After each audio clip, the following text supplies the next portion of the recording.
A infecção urinária ela é uma patologia que no estado de São Paulo é responsável por mais de 30 mil casos de internação por ano. Ela, por alguns estudos, responde a 30% dos casos de infecção hospitalar e, portanto, ela é um motivo de grande preocupação no meio médico. A infecção urinária nada mais é do que a penetração, né, a entrada de bactérias no trato urinário, ou seja, na bexiga, no rim, eventualmente nos homens na próstata.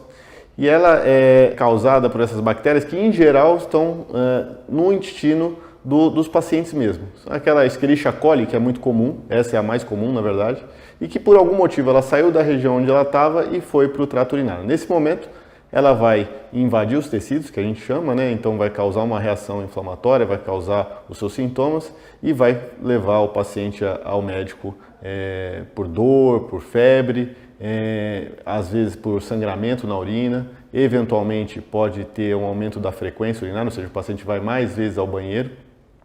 E aí o médico vai conversar com o paciente, examiná-lo e fazer o diagnóstico. Então os sintomas principais quais são? Ardor para urinar, aumento da frequência, pode ter sangramento e nos casos mais graves, febre alta, com calafrio, dor no corpo, principalmente quando atinge os rins ou no caso do homem, a próstata. A infecção urinária ela é facilmente diagnosticada só pelo exame físico e pela história do paciente. Mas, na maioria dos casos, a gente acaba fazendo também o exame de urina para confirmar o diagnóstico. Então, o exame de urina tipo 1 vai mostrar aí que tem leucócitos, né, que são células de defesa na urina, em número aumentado. E a urocultura que vai fazer o diagnóstico final de qual bactéria, qual germe que está infectando esse paciente e até para orientar o tratamento pelo médico. O tratamento ele é basicamente com antibiótico. O antibiótico a gente vai prescrever de acordo com o tipo de bactéria, com a idade do paciente, a gravidade do caso. Nos casos mais simples, que é a maioria deles, felizmente, a gente vai dar remédios por via oral. Em alguns casos, a gente vai ter que tratar com antibiótico pela veia para o paciente evitar uma complicação mais grave. É também sabido que a infecção urinária ela é mais comum em mulheres. E isso a explicação é muito simples, porque a anatomia da mulher ela favorece a infecção urinária. A uretra da mulher, né, o canalzinho da urina, do xixi, ela é mais curta, ele fica ali junto da vagina, do ânus, uma região mais contaminada. Mulheres, por vezes, têm hábitos ruins, como, por exemplo, a questão de segurar para ir ao banheiro, ingerir menos líquido. Isso tudo favorece, então, a infecção urinária na mulher.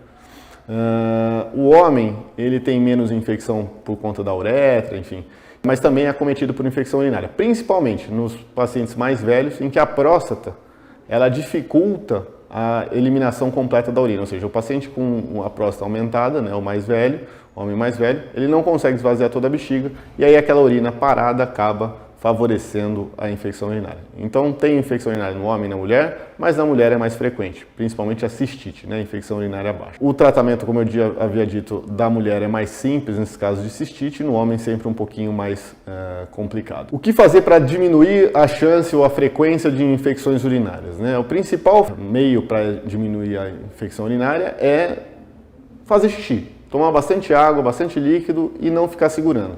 Toda vez que a gente urina, a gente lava de uma forma bem simples, a gente lava o sistema urológico, o sistema urinário e leva embora aquelas bactérias que porventura possam ter entrado na bexiga, enfim, na uretra. Então, bastante líquido, não ficar segurando para urinar é o meio mais simples. Claro que existem algumas questões aí de higiene, principalmente em mulheres, aquela questão da higiene, né, da frente para trás, para evitar a contaminação com as bactérias do intestino que a gente tinha comentado no começo, mas o principal mesmo é bastante líquido e não ficar segurando para fazer xixi. A infecção urinária ela não é transmissível, de modo geral, ela é uma infecção que é causada por bactérias que estão no próprio organismo da paciente ou do paciente e ela não passa do marido para a mulher, da mulher para o marido. Na verdade, com exceção de alguns casos muito excepcionais, quem teve o problema teve por alguma questão orgânica, queda de imunidade, alteração anatômica, enfim, hábitos de higiene precários, mas não porque teve relação, ou porque usou uma toalha, ou porque sentou em algum lugar que estava contaminado. A questão da relação sexual com a infecção urinária é uma coisa que muitas mulheres questionam. Ela acontece porque a uretra da mulher fica ali próximo da vagina. Quando o pênis penetra a vagina, algumas mulheres esse canalzinho acaba sendo aberto. E aí o canalzinho da urina abre com a penetração do pênis e facilita a infecção do trato urinário da mulher. Mas não que o homem tenha passado a infecção para ela. A bactéria estava lá. Só facilitou por conta dessa abertura durante a penetração. De uma forma geral, a infecção urinária é um quadro benigno quando tratado inicialmente, mas obviamente quando o paciente tem os seus sintomas deve ir ao médico, deve ser tratado, deve sempre fazer os exames que o médico solicitar e tomar bastante água, ir ao banheiro, fazer xixi, que isso daí evita a maior parte dos problemas.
A urina resulta da depuração do sangue, sendo um produto de excreção de composição variável. Forma-se ao nível dos rins, mais especificamente das suas unidades funcionais, os nefrónios, através de 3 processos: filtração, reabsorção e secreção.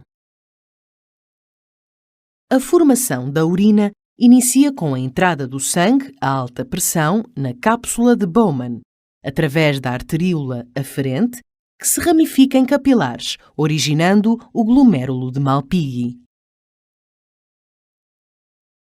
A maior parte do plasma sanguíneo passa dos capilares para a cápsula, num processo chamado de filtração, e do qual resulta o filtrado glomerular. Do filtrado fazem parte substâncias como água, glicose, aminoácidos, sais minerais, ureia, ácido úrico e creatinina. De seguida, o filtrado inicia o seu percurso pelo tubo urinífero, percorrendo o túbulo contornado proximal, a ansa de Henle, e o túbulo contornado distal.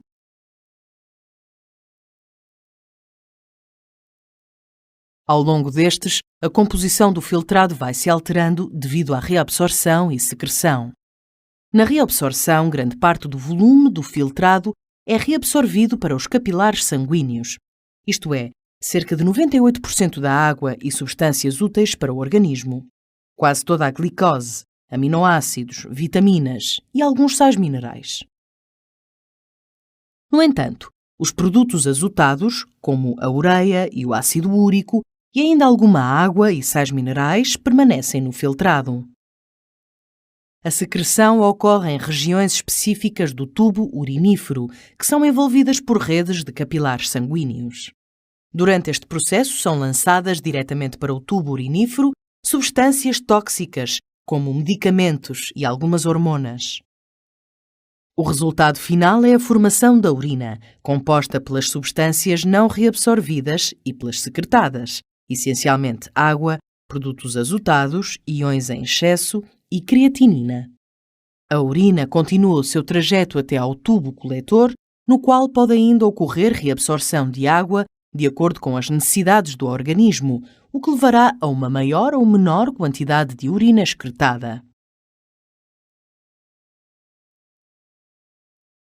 Em síntese, a formação da urina ocorre ao nível dos nefrónios e implica 3 etapas: a filtração, a reabsorção e a secreção, durante as quais são eliminados os resíduos resultantes do metabolismo celular presentes no sangue e é regulada a concentração de água e sais necessários ao equilíbrio do organismo.